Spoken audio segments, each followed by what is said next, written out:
পরিশোধ করি। এতে আমাদের উন্নতি, সাধারণ কৃষকের উন্নতি হচ্ছে। যখন ড্যাম সিজন থাকে আমরা আমাদের সেই উৎপাদিত কৃষি পণ্য সামগ্রী এখানে আমরা রাখি, এবং যখন দেখা গেল যে পণ্যের দাম বেড়ে গেছে তখন আমরা এখান থেকে আমাদের সময় মতো বিক্রি করে আমরা অনেকটা উপকৃত হতে পেরেছি। এবং এখানে যে ঋণ কর্মসূচি আছে এগুলি নিয়েও গরিব কৃষকরা তাদের সময় মতো মালামাল ক্রয় করে এই গুদামের রেখে সময় মতো সুযোগ মতন বিক্রি করে অনেকটা উপকৃত হতে পেরেছে। অপরিপক্ক অবস্থায় সংগ্রহ করলে ফসলের সংগ্রহোত্তর মান খারাপ হয় বা কুঁচকে যায়। আবার অতি পরিপক্ক ফসল সংগ্রহ করলে ফসলের সেলফ লাইফ কমে যায়। আবার ত্রুটিপূর্ণভাবে, যেমন গাছের শাখা ঝাঁকুনি দিয়ে ফল সংগ্রহ করলে ফল আঘাতপ্রাপ্ত হয় কিংবা থেতলিয়ে বা ফেটে যায়। এ ক্ষতস্থান দিয়ে রোগ জীবাণু প্রবেশ করে, যা ফলকে পচিয়ে নষ্ট করে দেয়। তাই ফল কিংবা সবজি যাই হোক, ফসল যথাযথ পরিপক্ক হলে পরে এমনভাবে সংগ্রহ করতে হবে যেন সংগৃহীত পণ্যে কোনো রকম আঘাত না লাগে, এবং পণ্যকে ছায়াযুক্ত স্থানে রাখতে হবে। ফল ও সবজিকে যত্নের সাথে পরিবহন করতে হবে যাতে পণ্যের কোনো ক্ষতি না হয়। ঝুঁকিপূর্ণ রাস্তা দিয়ে পরিবহনের সময় ঝাঁকি খেয়ে যেন পণ্যের মাঝে কোনো ক্ষতের সৃষ্টি না হয় সেদিকে নজর রাখা দরকার। ট্রাক বা বাসের ছাদে উন্মুক্তভাবে পরিবহন না করে সরাসরি সূর্যালোকের প্রভাব থেকে পণ্যকে রক্ষা করতে হবে। পণ্যকে যথাসম্ভব ঠান্ডা পরিবেশে রাখা উচিত। কৃষিপণ্য বাছাই ও মোড়কীকরণ। বাছাই করে রোগাক্রান্ত, পোকায় খাওয়া, জখমপ্রাপ্ত এবং অস্বাভাবিক আকৃতির ফল বা সবজি সরিয়ে বিভিন্ন শ্রেণীতে ভাগ করতে হবে। ফসল সংগ্রহের পর বিক্রির উদ্দেশ্যে প্লাস্টিকের বাক্স ব্যবহার করা উত্তম। এতে ফসলের বাহ্যিক ও গুণগত মান ঠিক থাকে। ফসল ও সবজি পরিবহনকালে মুক্ত বাতাস চলাচলের সুবিধা থাকতে হবে, তা না হলে উচ্চ তাপমাত্রায় দ্রুত পচে যায়। ফল বা সবজি ভর্তি প্লাস্টিকের পাত্রের উপর ভিজা কাপড়, চট বা খবরের কাগজ দিয়ে ঢেকে দিলে পণ্য ঠান্ডা থাকে। প্রকল্পটি 2012-13 থেকে শুরু হয়ে 2016-17 জুন পর্যন্ত চলবে। আমরা ইতিমধ্যে অনেক দূর এগিয়েছি। প্রকল্পের যে ডিপিপি, সেই ডিপিপির কিছু লক্ষ্যমাত্রা ধার্য করা আছে। সেই লক্ষ্যমাত্রা অনুযায়ী আমরা আমাদের কাজকর্ম চালিয়ে যাচ্ছি। এটি কৃষি মন্ত্রণালয়ের কৃষি বিপণন অধিদপ্তরের আওতায় একটি প্রকল্প। এ প্রকল্পের 11 জন জনবলে আমরা 3টি জেলায় 21টি উপজেলায় কাজ করছি। উন্নয়নমূলক কাজের মধ্যে উল্লেখযোগ্য 3টি জেলায় 3টি গোডাউন, শস্য গুদাম ঋণ কর্মসূচি সগরিক এই মডেলে কার্যক্রম সম্প্রসারণ, ইতিমধ্যে তা প্রস্তুত। আর 6টি অ্যাসেম্বল সেন্টার হবে 3টি জেলায়, 2টি করে, 4টি তৈরি চলছে। এই অর্থবছরে নির্মাণ কাজ চলছে। আর বাকি 2টি আগামী অর্থবছর 2016-17-তে পিরোজপুর জেলায় নির্মাণ হবে। আমাদের এই কার্যক্রমের মধ্যে কৃষক প্রায় 9200 জনকে আমরা প্রশিক্ষণের আওতাভুক্ত করতে পারবো। ইতিমধ্যে প্রায় 60% কৃষক, কৃষানি, উদ্যোক্তা এদেরকে প্রশিক্ষণের আওতাভুক্ত করেছি। বিভিন্ন ধরনের প্রশিক্ষণ, উদ্যোক্তা উন্নয়ন, বাজারজাতকরণ প্রশিক্ষণ, পোস্ট হারভেস্ট ম্যানেজমেন্ট, টিওটি, অন্যান্য প্রশিক্ষণ, প্রসেসিং, ফুড প্রসেসিং ইত্যাদি। এবং আমাদের প্রশিক্ষণে তাদের যা বলা হচ্ছে সব মিলিয়ে, এবং তাদের সাথে আমাদের প্রশিক্ষণের মাধ্যমে গ্রুপ গঠনের মাধ্যমে 210টি গ্রুপ গঠন করা হয়েছে। আরও 60টি গ্রুপ গঠন করা হচ্ছে। এই গ্রুপ গঠন করা হয়ে গেলে, বাকি কাজটি সুসম্পন্ন হলে তাদের সাথে নিয়মিতভাবে যে যোগাযোগ আমাদের হচ্ছে, এভাবে একটি সুন্দর বাজার ব্যবস্থাপনা তৈরি হবে।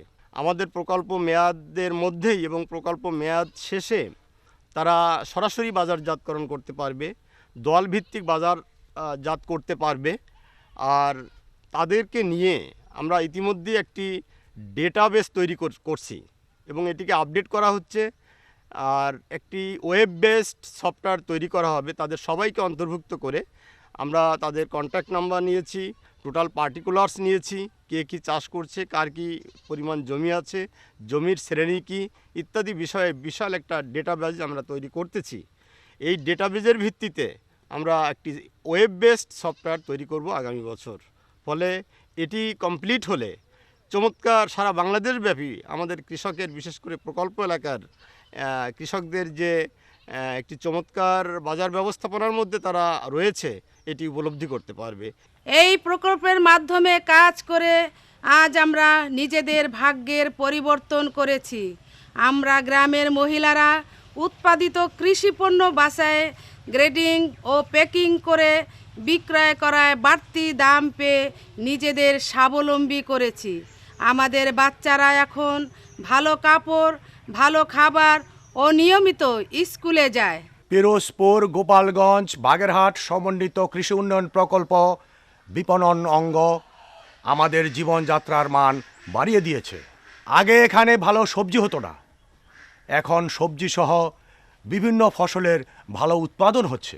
উৎপাদিত ফসলের মান ও সঠিক দাম সহ বিভিন্ন ধরনের ধারণা পেয়ে আজ আমরা সমৃদ্ধ। ফসলের সংগ্রহোত্তর ক্ষতি কমানো, সঠিকভাবে পণ্যের বাজারজাতকরণ, সংরক্ষণ, উৎপাদিত পণ্যের উপযুক্ত দাম নিশ্চিতকরণে গ্রামীণ জীবনে নেমে এসেছে সুখের জোয়ার। আমরা এ প্রকল্পের সার্বিক মঙ্গল কামনা করি। প্রকল্প এলাকার একজন নিবেদিত কর্মী, যিনি ফসল উৎপাদনে সবারই মঙ্গল কামনা করেন, তিনি একটি গান পরিবেশন করবেন। সুধীমণ্ডলী, জরিনা বেগম।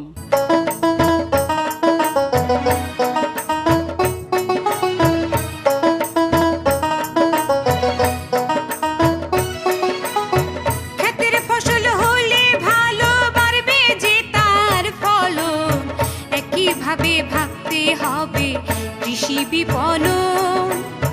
ক্ষেতের ফসল হলে ভালো বাড়বে যে তার ফলন, একইভাবে ভাবতে হবে কৃষি বিপণন।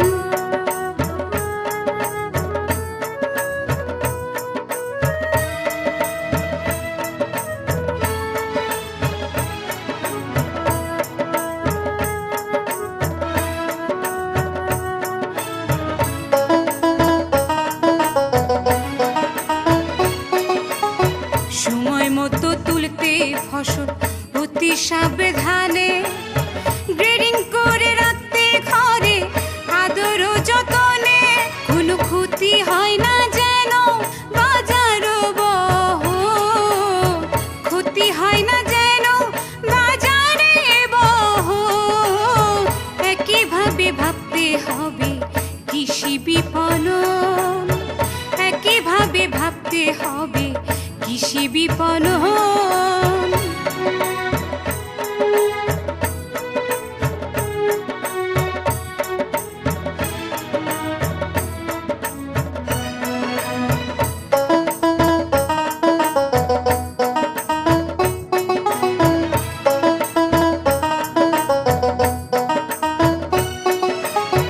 বেশি দামে বেচবে ফসল গ্রুপ গঠন করে, বাজার দরটা নেবে জেনে ফোনে অফিস ঘুরে, নিরাপদে খাঁটি খাবার দূষিত বারণ, নিরাপদে খাঁটি খাবার দূষিত বারণ, একইভাবে ভাবতে হবে কৃষি বিপণন, একইভাবে ভাবতে হবে কৃষি বিপণন।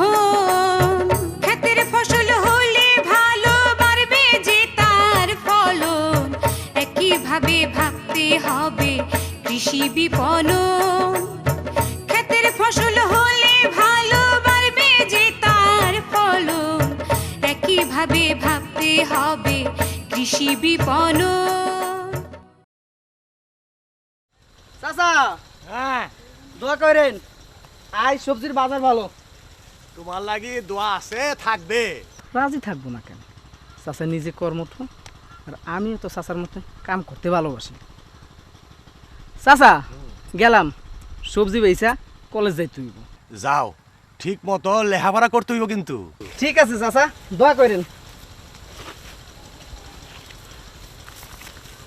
আরে বেটা দেশ শরম নাই, আমার বাবার লোকে কেমন করে কথা কয়। মা, এত সকাল সকাল? ও মাই তোমার লেগে নাস্তা দিয়া পাঠাইছে। সজীব খুব ভালো ছেলে, সবজি উৎপাদন, বাজারে বিক্রি, আবার কলেজ, সব ঠিক মতো সামলায়। আব্বা আমি যাই, আমার স্কুল আছে, স্কুলে যাইতে হবে।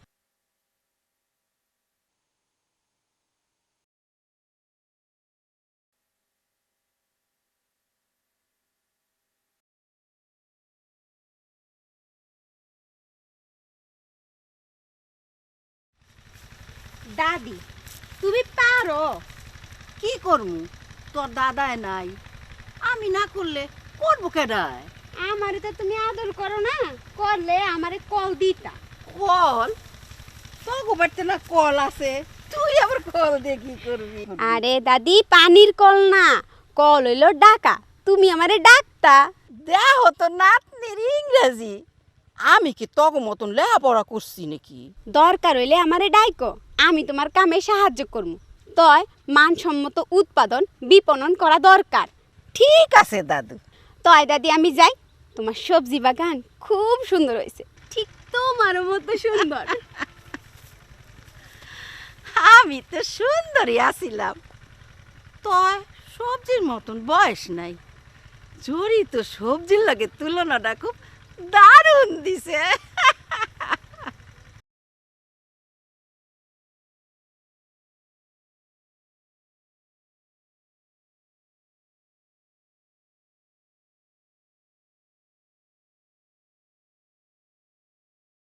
সজীব ভাই আজ কলেজে যাবেন না?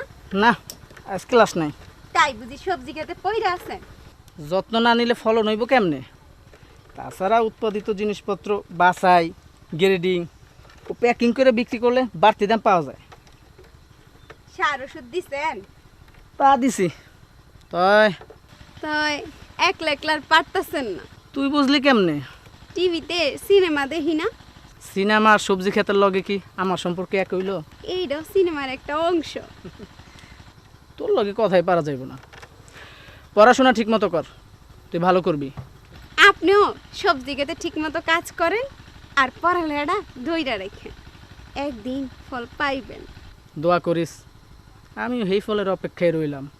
আপনিও খালিস নিয়তে দোয়া করবেন। আসি যাইতেন।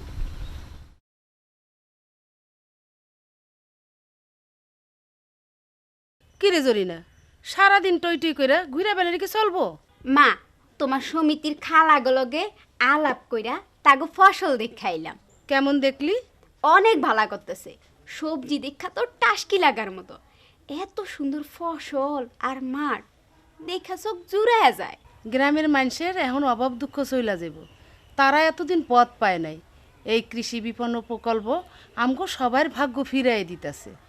সব কিছুর জন্য একটা পথ দরকার। এবার গ্রামের মানুষ সরকারের দেওয়া সঠিক পথ পাইছে। হ্যাঁ লিগে গ্রামের মানুষ কাজ নিয়ে ব্যস্ত আছে। মানুষ ব্যস্ত থাকলে আজিরা কাম কম করে। কথায় কয় না, আজিরা মানুষ বাজাইরা গীত গায়।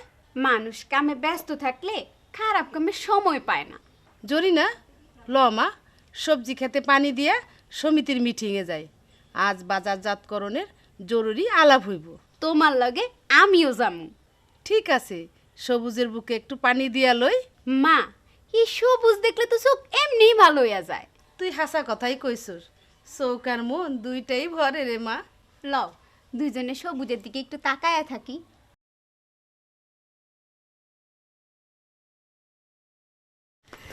দেখ সোনিয়া, সমিতি কইরা আমাকে কত লাভ হইছে। যেইখানে কিছুই হইতো না সেইখানে আজ কত সুন্দর সবজি হইতাছে। সরকারের কৃষি অফিসে লাইগা আইজ আমরা নতুন দিনে সুখের পথ পাইছি। আমাগো পোলা পাইন ওখান 3 বেলা খাইতে পায়। হ্যাঁ স্কুলেও যায়, টাটকা শাক সবজিও খাইতে পারতাছি। সমিতি কইরা আমরা চাকরির মতো টাকা জমাইতাছি। আমাগো ভবিষ্যতের নিশ্চয়তা, অনেকটা পেনশনের মতো। আমাগো জীবনের নিরাপত্তা তৈয়ার হইতাছে। হেরেই কয় স্বাধীনতা।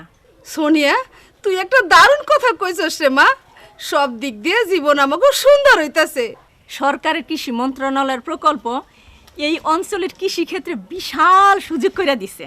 তাই দিন বদলে কৃষি বিপণন। কৃষিপণ্যের মানসম্মত বিপণন ব্যবস্থার উপর আমাদের জীবনমান অনেকাংশেই নির্ভর করে। কৃষিপণ্য মাঠেই শর্টিং, গ্রেডিং, প্যাকিং করুন, এতে আপনার খরচ কম হবে। কৃষিপণ্য পরিবহনের সময় কাগজ, পলিথিন অথবা বস্তা দিয়ে ঢেকে দিন। কৃষিপণ্য সঠিকভাবে বাজারজাতকরণের জন্য প্রশিক্ষণ নিন। খরচ বাঁচাতে ও অধিক সুবিধা পেতে কৃষিপণ্য দলভিত্তিতে বাজারজাত করুন। উৎপাদনকারী যথাসম্ভব সরাসরি ক্রেতা বা ভোক্তার কাছে পণ্য বিক্রি করুন। আপনি কি কৃষিপণ্য বিপণনের সাথে যুক্ত? যদি যুক্ত হন তাহলে প্রকল্পের গঠিত কৃষক বিপণন দলে যোগ দিন। মানব স্বাস্থ্য ঝুঁকির আশঙ্কা থাকে এমন কোনো কৃষিপণ্য বিপণন করবেন না। অধিক মুনাফার লোভে কৃষিপণ্যে কোনো রাসায়নিক দ্রব্য ব্যবহার করবেন না। পোকামাকড় ও রোগবালাইয়ের আক্রমণ থেকে ফসলকে বাঁচিয়ে রাখা এবং উন্নত প্রযুক্তি ব্যবহার করেও প্রক্রিয়াজাত করা যায়। গ্রামীণ আর্থসামাজিক উন্নয়নে দিন বদলের এই নতুন দিনে প্রকল্প এলাকা জুড়ে একটি ইতিবাচক পরিবর্তনের শুভ সূচনা হয়েছে। এই শুভ সূচনাকে সাবলীলভাবে প্রবাহমান রাখার জন্য আমাদের সবাইকে সকল ক্ষেত্রে আন্তরিকভাবে কাজ করতে হবে। সময়ের সাথে সাথে দেশের অগ্রগতির মহাসড়কে আমরা সমন্বিত কৃষি উন্নয়ন নিশ্চিতকরণে সবাই চলতে চাই দৃঢ় পদক্ষেপে। কৃষকদের পণ্যের ন্যায্য মূল্য নিশ্চিতকরণ, কৃষি ফার্মের সাথে বাজারের সংযোগ সৃষ্টি এবং বাজারজাতকরণ সেবা সম্প্রসারণের মাধ্যমে কৃষকদের আয় বৃদ্ধি হচ্ছে। শস্য সংগ্রহোত্তর অপচয় রোধ, মাঠে শর্টিং, গ্রেডিং, প্যাকিং, দলভিত্তিক বাজারজাতকরণ ও ভোক্তা সহায়ক কৃষি বিপণন ব্যবস্থা কৃষি ব্যবসা উন্নয়নের মাধ্যমে জাতীয় অর্থনীতিতে অবদান এবং জনসাধারণের পুষ্টি চাহিদা পূরণে কৃষি বিপণন অধিদপ্তরের পিরোজপুর, গোপালগঞ্জ, বাগেরহাট সমন্বিত কৃষি উন্নয়ন প্রকল্প নিরলস কাজ চালিয়ে